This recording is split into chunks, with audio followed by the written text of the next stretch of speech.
और न्याय के इर्द गिर्द घूमती है। इसमें किसी की जिंदगी को जानबूझकर पूरी प्लानिंग के साथ तबाह करने की कोशिश हुई, लेकिन आखिर में ब्रह्मांडीय संतुलन कैसे काम करता है उसकी एक बहुत ही दिलचस्प तस्वीर हमें देखने को मिलती है। और हम इसे सिर्फ एक कहानी की तरह नहीं बल्कि केस स्टडी की तरह देखेंगे। अच्छा जी, कि कैसे इरादे की शक्ति, मतलब नेगेटिव एनर्जी का प्रभाव और फिर कर्मा का चक्र कैसे घूमता है, हम इन सब की परतों को खोलने की कोशिश करेंगे। मतलब ये समझने की कोशिश करेंगे कि जब कोई जानबूझकर किसी को नुकसान पहुंचाता है तो उसका नतीजा सिर्फ पीड़ित पर नहीं बल्कि भेजने वाले पर भी कैसे लौटता है। हाँ, और क्यों लौटता है। चलिए तो फिर इस मामले की गहराई में उतरते हैं। कहानी की शुरुआत होती है एक महिला के जिक्र से, जिसे एक सांकेतिक नाम क्वीन ऑफ स्वॉर्ड्स दिया गया है। Queen of swords. अब जो लोग टैरो से वाकिफ नहीं है उन्हें बता दें कि एक ऐसी महिला का प्रतीक है जो बहुत इंटेलिजेंट और तेज तर्रार होती है, लेकिन उसकी बातें तलवार की तरह सीधी और चुभने वाली हो सकती हैं। और अगर इस ऊर्जा का नकारात्मक इस्तेमाल हो तो ये किरदार बहुत कठोर और निर्दयी भी हो सकता है ना? बिल्कुल, और ये नाम उस किरदार पर एकदम फिट बैठता है।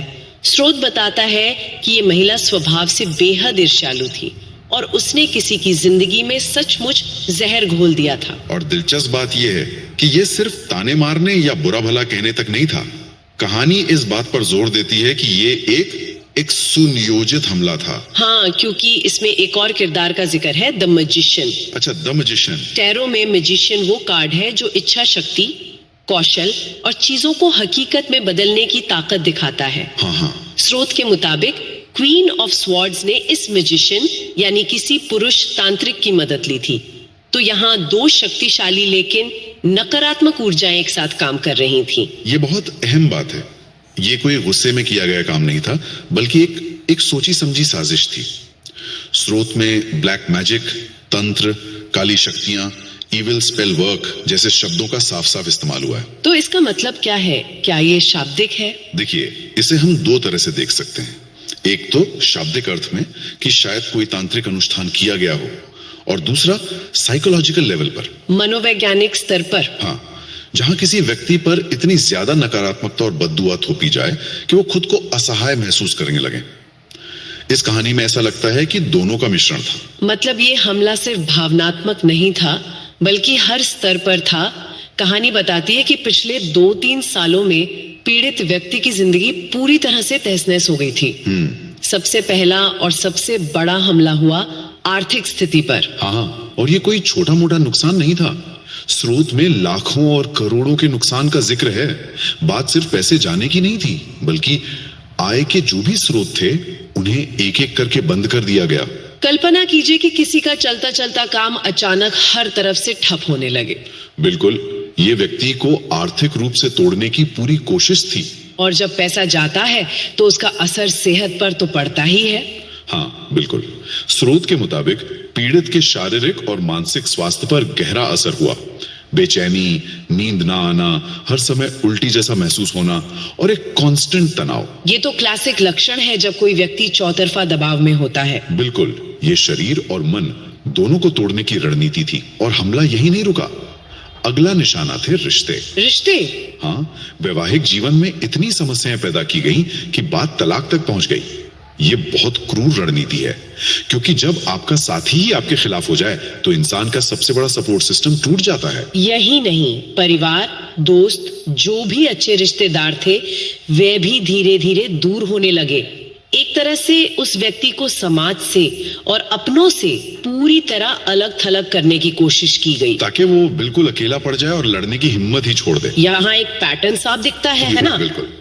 ये कोई अचानक आई भी मुसीबत नहीं थी, बल्कि किसी के स्थिर और खुशहाल जीवन के हर स्तंभ को पैसा, सेहत, रिश्ते एक एक करके गिराने की साजिश थी। और जो बात इसे और भी भयानक बनाती है वो है बड़ी योजनाओं पर हमला। स्रोत बताता है कि घर या गाड़ी खरीदना, व्यापार बढ़ाना, किसी दूसरे देश में बसना या घर में कोई शादी जैसा शुभ काम। हाँ, ठीक उसी समय रुक गया जब वो पूरा होने वाला था। ये तो बहुत ही तकलीफदेह होता है जब आप अपनी मंजिल के बिल्कुल करीब हों और अचानक सब कुछ बिखर जाए। और कहानी में इस बात पर जोर दिया गया है कि ये सब उस व्यक्ति के साथ हुआ जो पहले आर्थिक और पारिवारिक रूप से बहुत मजबूत था। अचानक जैसे किसी ने जिंदगी का स्विच ही बंद कर दिया हो। यही बात इसे एक साधारण बुरे दौर से अलग करती है। ये एक व्यवस्थित विध्वंस की कहानी लगती है, जहां हर अच्छी चीज को निशाना बनाया गया। इसका मनोवैज्ञानिक असर बहुत गहरा होता होगा। बहुत ज्यादा। पीड़ित को लगने लगता है कि शायद उसी में कोई कमी है या उसकी किस्मत ही खराब है। वो खुद पर शक करने लगता है, जबकि असली वजह कहीं और होती है। और शायद कहानी का सबसे मार्मिक हिस्सा यही है कि पीड़ित व्यक्ति ने ये सब अकेले सहा।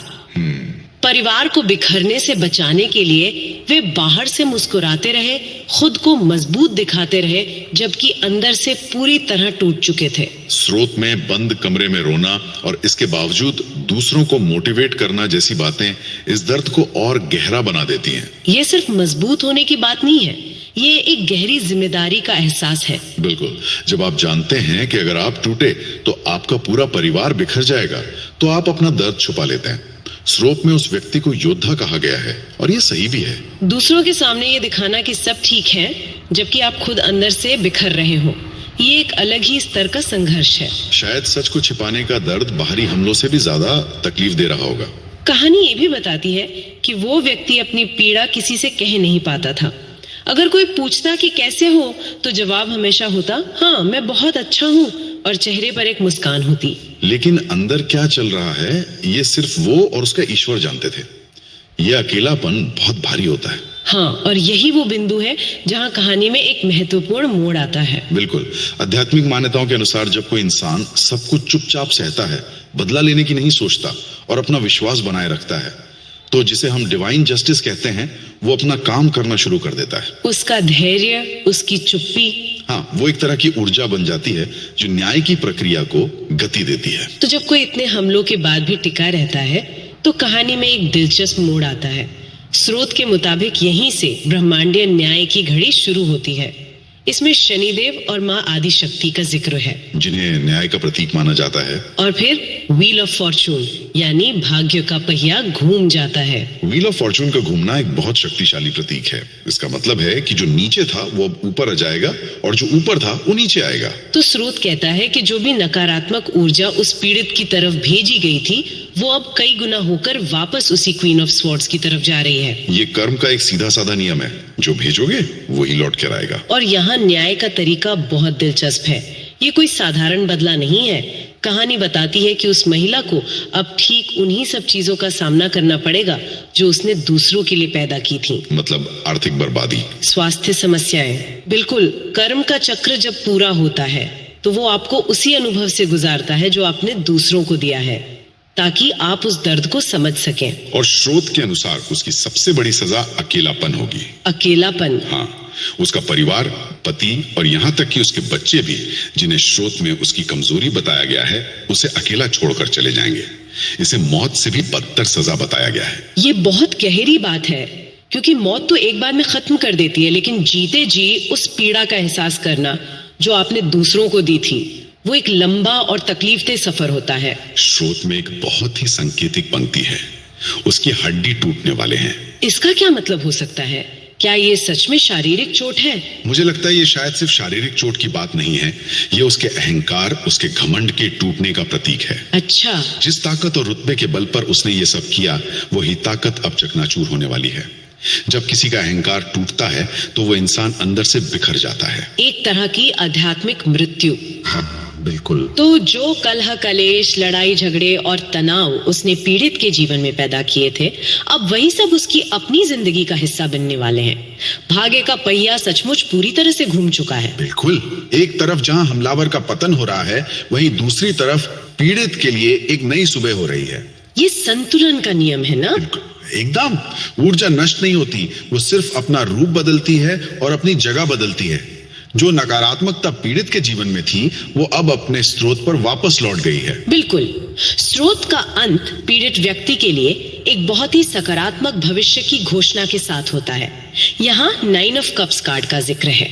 टैरो में ये कार्ड विश फुलफिलमेंट कार्ड कहलाता है। हाँ, यह भावनात्मक संतुष्टि, स्थिरता और इच्छाओं की पूर्ति का प्रतीक है। यह बताता है कि संघर्ष का अंधेरा दौर अब समाप्त हो रहा है। इसका सीधा मतलब है कि जीवन में समृद्धि और खुशियां वापस लौट रही हैं। जो भाग्यशाली समय था, जिसे नकारात्मक ऊर्जा से रोक दिया गया था, वो अब फिर से शुरू हो रहा है। स्रोत में साफ तौर पर कहा गया है कि जो कलह कलेश का माहौल पीड़ित के घर में था, वो अब हमलावर की जिंदगी में चला गया है और पीड़ित व्यक्ति शांति और स्थिरता की ओर बढ़ रहे हैं। तो ये एक तरह से ब्रह्मांडीय संतुलन की बहाली है।